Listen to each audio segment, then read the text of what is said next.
This is the story of Rumpelstiltskin.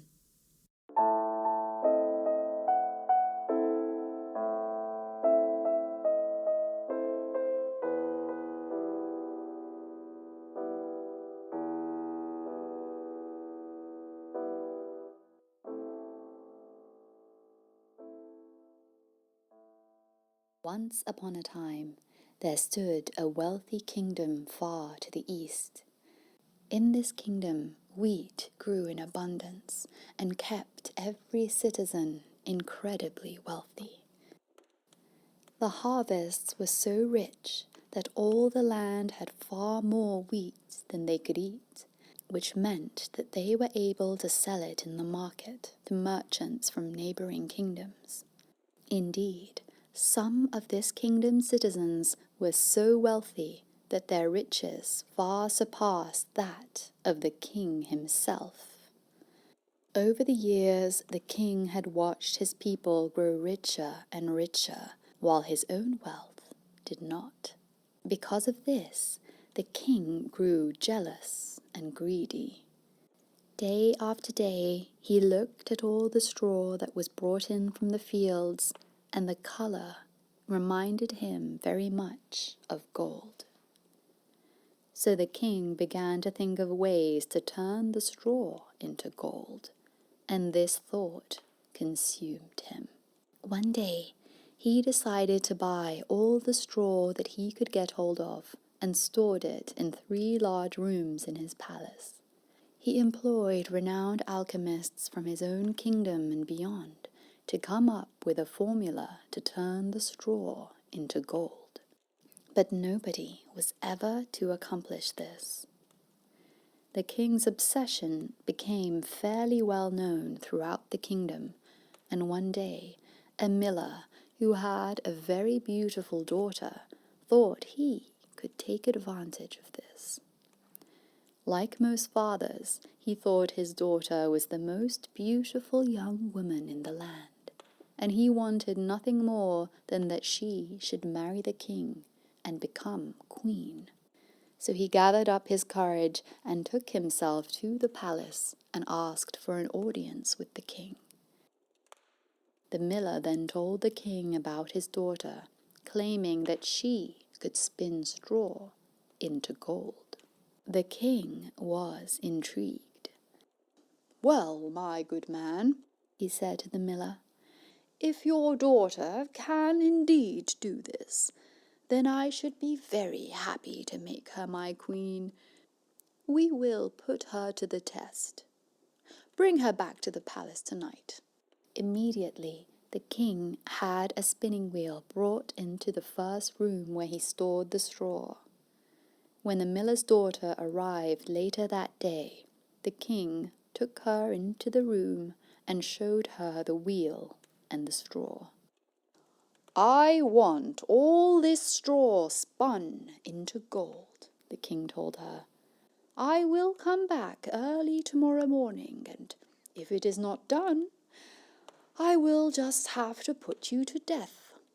So don't delay and get started." With this, he left the room and locked the door behind him. Of course, the poor girl was not at all versed in the science of alchemy, and had not the slightest idea how to turn straw into gold. In fact, the poor girl was not even very good at using a spinning wheel. All alone in this dark room, she lamented her fate. The more she thought about the impossible task ahead, the more the tears rolled down her rosy cheeks. Then suddenly the door opened, and a curious-looking man appeared. He was small, with a face that was aged and wrinkled. His arms were long and thin, and his legs were short and stumpy. "My dear girl," he said, "why are you crying and weeping like this? What can the matter be? A pretty girl like you shouldn't be so sad." Too troubled to question how the man got inside the room, the girl explained to him what she had been asked to do. All this straw has to be spun into gold, she cried. I can't even use a spinning wheel. And if I don't do this, the king will have me put to death tomorrow. The funny little man's eyes lit up. Is that all? He shouted. Oh, what will you give me if I can do the job for you? She paused for a moment and looked down at her beautiful necklace. You can have my necklace, she said. Well then, it is settled, said the stranger. With not a moment lost, he took the necklace, put it in his pocket, set himself at the wheel, and started spinning. By the time the girl had stopped crying, he had spun the first bobbin, and to her amazement, it did indeed look like pure gold. Humming to himself as he went along, the little man kept at his task without a pause or a break, and before long all the straw in the room had been spun, and there on the table lay some 20 bobbins of pure gold thread. The miller's daughter was speechless. As the first ray of sunshine came through the window, the king opened the door, and to his astonishment he saw the gold sitting in place of the straw. So it's true, he said. You really can spin straw into gold. He then called one of his servant maids and told her to feed his guest and let her sleep. Well then, we shall carry on tonight, he said, beaming. The sight of this gold had only increased the king's greed, and his mouth watered at the prospect of turning the rest of the straw into gold as well. So that evening, after a long rest, the king took the girl into the second room filled with straw. This room was even bigger than the first one, and the girl's heart sank. Well, get to work, the king commanded. I expect all this straw to be spun into gold by the time I come back tomorrow morning. Otherwise, I will certainly have you put to death. He left the room and locked it behind him, leaving the poor girl to contemplate her fate. She looked at all the straw in front of her, and the mere sight of it brought her tears out again. But, lo and behold, what have we here? None other than the same little man as before, standing before the girl just as the first rolls of tears escaped her pretty eyes. Hello, my dear. I see you may need a little more help, he said. Sobbing, the girl explained to him what was expected of her this time. Oh, I can certainly help you, said the dwarf. But what will you pay me? You can't get something for nothing, you know. The girl looked down at the golden ring on her finger that had a pretty green stone. It was a ring that her mother had given her on her deathbed. All I've got is this ring, she said. Well, that'll do nicely, said the dwarf. And at that, he took the ring off her finger, put it in his pocket, and once again sat himself down at the spinning wheel. As the wheel spun and the straw changed to gold, the young woman's heart began to flutter. Could it really be that I'm saved once again? The pile of gold grew, and the night flashed by faster than any shooting star in the diamond sky.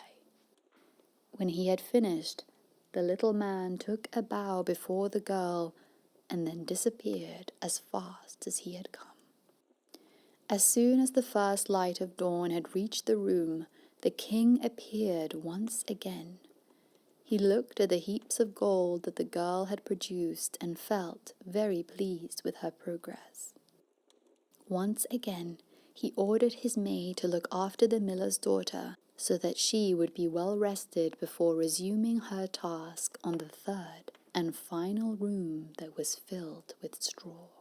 Now that the king had witnessed just how skillful the miller's daughter really was, he feared that she would one day do the same work for another man in the kingdom.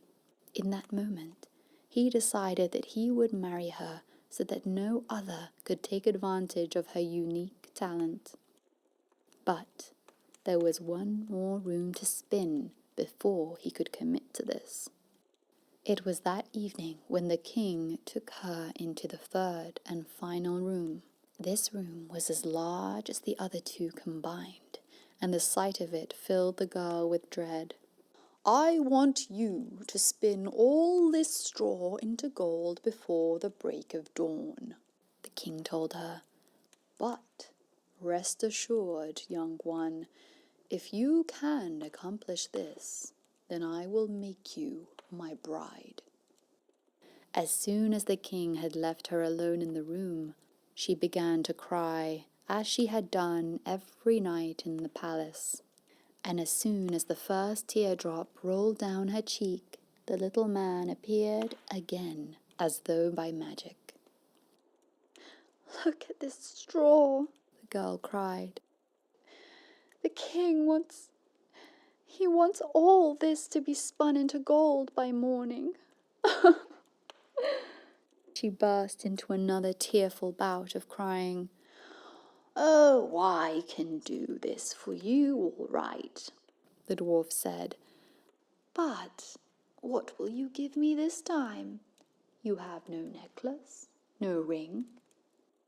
"Alas, I have nothing left to give you," the poor girl said. The dwarf smiled slyly. "So the king has promised to marry you, has he not?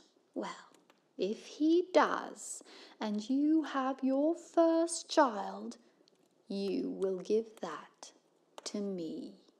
The girl's tears stopped, and she thought about this for a moment.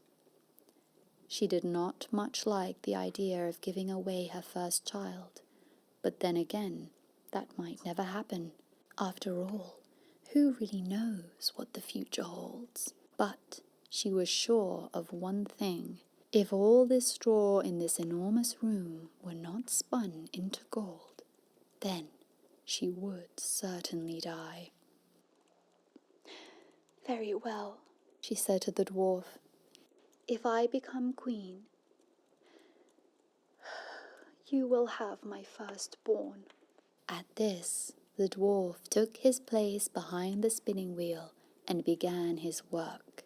It seemed to the girl that the more straw there was to be spun, the quicker the dwarf's arms and legs moved, and before long all the straw had been spun, and there on the table was more gold than she had ever imagined before. At that he bid her farewell and disappeared again into the night. When morning came, the king entered the room and was overcome with joy at the sight of his newfound wealth. Now he was by far the richest man in the kingdom, and he was going to marry the woman who could turn straw into gold. A few days later, a big wedding was held, attended by all the citizens in the kingdom, and for a while the young woman lived a happy life with her king. She had forgotten all about the dwarf and the promise she had made, and after a year or so, the queen gave birth to a beautiful little daughter. But a few days after the birth, as she was resting with her baby, there suddenly appeared in her bedroom a very familiar face. "I've come to collect what you've promised me," he said menacingly. The queen was horrified, and her tone became desperate. I cannot give you my child," she cried. Take anything you want. I will give you all the riches I have, but leave me my baby." But the little man was adamant. "I can get everything I desire," he said, "but a baby is more important to me than all the riches in all the world." However much the queen tried to reason with him, he would not change his mind. "I will give you 3 days," he said at length. "Then I will come back and you will have to give me your daughter. Unless," he paused, "you can discover my name. If you can tell me my name when I come back, I will allow you to keep your daughter." The queen had no choice but to agree to this. No sooner had her little debt collector left that she called together all the clerks in the castle and had them make up lists of names, all the names in the kingdom and all the names in foreign lands. The next morning the dwarf returned and asked, "Well, do you know my name, my queen?" The queen started reading from her list. "Alexander, Antoine, Arthur, Sebastian, Pericles, Melchior," and on she read for several hours, but the dwarf just stood there, smiling and shaking his head, muttering, "No, no, no, that's not my name. No, that's not my name." After a while, he decided to leave, and the queen sent out messengers all over the kingdom to find more names, unusual ones, forgotten ones, and forbidden ones. And the next day the dwarf returned. "Well, do you know my name, my queen?" So the queen started on the list of unusual names that had been collected. "Whistleblower, Elephant Tooth, Whalebone, Dumpling," and on and on and on she went, but the dwarf just stood there, smiling and shaking his head, muttering, "No, that's not my name. No, no, no, no, my queen, that's not my name." Now the queen grew weary and increasingly desperate. All night she tossed and she turned, fearful that she would soon be parted with her only daughter. But then, on the morning of the 3rd day, one of the clerks she had sent out came back to the palace and rushed into her room. "My queen," he began, "after you had sent me on my mission, I had failed to find any names that I had not heard of before. But as I was wandering around the countryside, I stumbled upon a little glade at the foot of a hill, near where the forest begins. There, sheltered by some trees, I found a curious little house with a fire burning outside of it.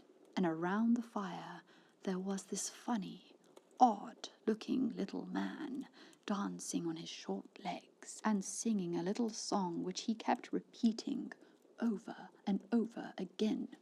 Listening to this story unfold, the queen urged the clerk to continue. "Your Majesty, this is what he was singing." The clerk went on. "Merrily the feast I'll make. Today I'll brew, tomorrow I'll bake. Merrily I'll dance and sing, for next day will a stranger bring. Little does my lady dream, Rumpelstiltskin is my name." As soon as the clerk had finished this song, the queen jumped for joy. She could not recall the last time her heart felt so happy. And indeed, she was still smiling when the dwarf turned up for the 3rd and final time. He made a little bow and asked, "Well, my queen, do you know my name?" The queen looked at him with a very serious expression. "Is your name Roustabout?" she asked. The little dwarf shook his head. No, no, no, that's not my name. So the queen said, Your name, then, is it perhaps Romulus? with a twinkle in his eye. The little man shook his head. No, that's not my name. So the queen paused and then said, Can your name be Rumpelstiltskin? she said slyly. Then there was silence. The dwarf lost all colour from his face and almost fell over where he stood. This was impossible. What witch told you this? He shrieked. I'll kill her! I'll kill her! His face turned beetroot red and he started stamping his feet on the floor, cursing the queen, the king, the straw, and all the spinning wheels in the land. Then he stormed out of the room in rage. The queen then cradled her baby daughter in her arms and gently kissed her. Now it is not known whether or not they lived happily ever after, but one thing is certain. The queen and the king were never again visited by the little man for as long as they lived. The end.